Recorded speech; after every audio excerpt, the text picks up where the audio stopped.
Bismillahirrahmanirrahim. Assalamualaikum warahmatullahi wabarakatuh. Yang kami hormati dan semoga dirahmati oleh Allah, Ibu Ajeng Radiati SHMH selaku dosen pengampu mata kuliah Pendidikan Pancasila dan juga rekan-rekan mahasiswa kelas ekstensi 1B yang kami banggakan. Perkenalkan, kami dari kelompok 7 insya Allah akan menyampaikan makalah dengan judul Urgensi Nilai-Nilai Pancasila sebagai Dasar Pengembangan Ilmu Pengetahuan dan Teknologi. Silahkan disimak. Yang pertama, perkembangan ilmu pengetahuan dan teknologi di Indonesia. Ilmu pengetahuan dan teknologi atau IPTEK di Indonesia berkembang dari tahun ke tahun sejak Indonesia masih dalam penjajahan Belanda. Pada waktu itu, masyarakat diperkenalkan pada persenjataan modern, baik yang ringan maupun yang berat. Selain perkembangan teknologi komunikasi, Indonesia juga mengalami pengembangan di bidang transportasi sebagai berikut.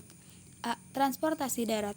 Transportasi darat diawali dengan adanya pembangunan jalan tol besar pada tahun 1973 untuk menghubungkan daerah-daerah terpencil. Jalan tol pertama yang dibangun pada tahun 1973 adalah Jalan Tol Jakarta-Bogor Ciawi, dan masih banyak lagi pembangunan jalan tol yang masih berlangsung hingga sekarang. Berkat perkembangan IPTEK, sampai sekarang transportasi di Indonesia berkembang lagi dengan dioperasikannya KRL atau kereta rel listrik, Jabodetabek, LRT dan MRT. B. Transportasi laut. Upaya yang dilakukan pemerintah dalam pembangunan sarana transportasi laut adalah merehabilitasi dan meningkatkan kapasitas infrastruktur yang ada, seperti pengadaan kapal feri, pengangkut barang, perbaikan pelabuhan, dan dermaga untuk memperluas dan mempercepat lalu lintas antar pulau. C. Transportasi udara.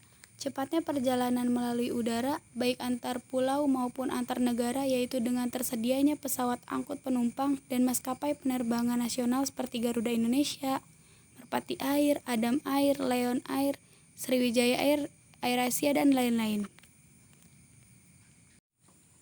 Berbicara tentang perkembangan IPTEK di Indonesia, tentu tak bisa lepas dari peran teknologi informasi yang terus berkembang. Sebagai satu di antara negara berkembang di Asia, penggunaan teknologi di Indonesia tergolong pesat. Berikut adalah beberapa contoh perkembangan ilmu pengetahuan dan teknologi di Indonesia, antara lain: A. Satelit. Satelit milik Indonesia dinamakan Sistem Komunikasi Satelit Domestik SKSD Palapa. Satelit ini dibangun melalui sistem komunikasi yang dikendalikan Indonesia sejak tahun 1974 dan selesai pada tahun 1976. B. Telepon seluler. Awalnya, jenis telepon seluler yang dipasarkan di Indonesia berteknologi sistem AMPS, Advanced Mobile Phone System, namun karena memiliki kelemahan yang tidak dapat menjangkau daerah terpencil. C. Televisi. Di Indonesia, televisi diperkenalkan tahun 1962 dengan siaran televisi Republik Indonesia atau TVRI, yang kemudian mengalami perkembangan munculnya beberapa televisi swasta yakni RCTI, SCTV, TPI, Antv, TV7, Global TV, dan masih banyak lagi yang lainnya. D. Komputer dan Internet.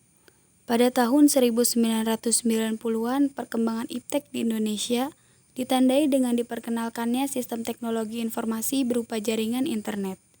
Sebagai contoh, adanya fasilitas email atau electronic mail, chatting, atau komunikasi langsung, dan dengan ditemukannya teknologi VoIP atau Voice on Internet Protocol di jaringan internet.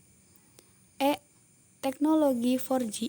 Teknologi 4G ternyata ditemukan oleh profesor muda asal Kediri, Jawa Timur bernama Profesor Dr. Chairul Anwar saat berkuliah di Jepang. Chairul Anwar menemukan teknologi jaringan internet yang lebih cepat dari teknologi 3G. 2. Hubungan nilai-nilai Pancasila dengan pengembangan ilmu pengetahuan. A. Sila pertama, Ketuhanan Yang Maha Esa. Sebagai contoh perkembangan IPTEK dari sila ketuhanan yang Maha Esa adalah ditemukannya teknologi transfer inti sel atau yang lebih dikenal dengan teknologi cloning. Dalam perkembangan teknologi ini di Indonesia sudah tidak asing lagi dan menuai pro dan kontra. B. Sila kedua, kemanusiaan yang adil dan beradab. Sebagai contoh adalah perkembangan industri semen di daerah Jawa. Bahan baku dari semen sendiri adalah batu kapur dan tanah liat. Dalam memperoleh kedua bahan baku tersebut harus melewati proses pertambangan yang pastinya akan menggunakan teknologi pertambangan seperti menggunakan alat bor atau drilling, teknologi stripping, dan sebagainya. C. Sila ketiga, Persatuan Indonesia. Sebagai contoh, pada saat ini perkembangan internet sudah sangat pesat, di mana buah hasil dari internet itu sendiri terbuatlah media sosial. Media sosial merupakan sebuah media online, dengan para penggunanya bisa dengan mudah berpartisipasi, berbagi informasi mengenai apapun. Contoh dari media sosial adalah Facebook, Twitter, blog internet, WhatsApp, dan masih banyak lagi. D. Sila keempat, kerakyatan yang dipimpin oleh hikmat kebijaksanaan dan permusyawaratan perwakilan. Pengembangan teknologi nuklir terdapat orang yang setuju, tetapi lebih banyak orang yang menolak. Sehingga teknologi nuklir pun ditolak dan tidak dipergunakan. Dan terdapat kekhawatiran penyalahgunaan nuklir demi kepentingan persenjataan. E. Sila kelima, keadilan sosial bagi seluruh rakyat Indonesia. Sebagai contoh, ditemukannya varietas bibit unggul padi Cilosari dari teknik radiasi. Penemuan ini adalah hasil penelitian anak bangsa. Dengan penemuan itu, diharapkan dapat meningkatkan swasembada pangan di Indonesia, sehingga Indonesia tidak lagi mengimpor beras dari Thailand, dan diharapkan dapat mensejahterakan rakyat Indonesia. 3. Peranan Pancasila dalam pengembangan ilmu dan teknologi di Indonesia. A. Sebagai filtrasi. Pancasila berperan sebagai filtrasi masuknya ilmu pengetahuan dan teknologi dari negara lain yang tentunya mengandung budaya atau nilai asing. Pancasila memfilter dengan 5 silanya, sehingga Indonesia mampu mempertahankan ciri khas atau integritas bangsa tanpa ketinggalan zaman di era globalisasi. B. Dalam tolak ukur. Dalam pengembangan ilmu pengetahuan dan teknologi tidak selalu bernilai positif, namun juga bernilai negatif. Oleh karena itu, Pancasila di sini berperan untuk mengukur baik buruknya perkembangan iptek tersebut. Maksudnya dengan memakai patokan baik dan buruk berupa Pancasila, kita jadi tahu iptek yang mana yang baik dan buruk bagi Indonesia. C. Sebagai alat kontrol. Perkembangan ilmu pengetahuan dan teknologi yang tidak terkontrolkan menimbulkan penyimpangan-penyimpangan yang tidak diinginkan. Sebagai contohnya, teknologi pembuatan hormon nislun dari ekstraksi darah babi. Hal tersebut sekilas terlihat sangat menguntungkan bagi industri kimia untuk dikembangkan karena melihat permintaan yang sangat tinggi dan biaya produksi yang murah. 4. Tantangan Pancasila dalam pengembangan ilmu pengetahuan dan teknologi. Dalam pengembangan iptek, berdasarkan nilai-nilai Pancasila tentunya mendapatkan tantangan yang tidak ringan. Apalagi sekarang menjadi arus globalisasi yang sangat pesat.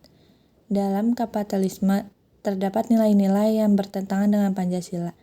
Nilai-nilai tersebut merampas, merembut, atau berkompetisi bebas dan tidak beraturan, sedangkan di Indonesia mengandung ekonomi yang digunakan sebagai teknik ataupun ilmu dalam perkembangan di Indonesia. Ekonomi yang di dalamnya terdapat demokrasi, asas kekeluargaan, gotong royong, dan terdapat pengawasan dari pemerintah. Bangsa Indonesia saat ini cenderung melupakan atau bahkan tidak tahu tentang ekonomi Pancasila. Mereka cenderung kapitalisme, apresiasi yang lemah dalam pengembangan teknologi alternatif di Indonesia. Negara Indonesia merupakan sasaran pasar utama bagi negara-negara produsen teknologi maupun produk-produk lainnya. Indonesia pun bisa menjadi negara produsen atau perlahan meninggalkan atribut negara konsumen. Sekian penyampaian makalah dari kami. Semoga apa yang kami sampaikan hari ini bermanfaat untuk kita semua. Dan jika ada yang ingin ditanyakan, kami persilahkan. Wassalamualaikum warahmatullahi wabarakatuh.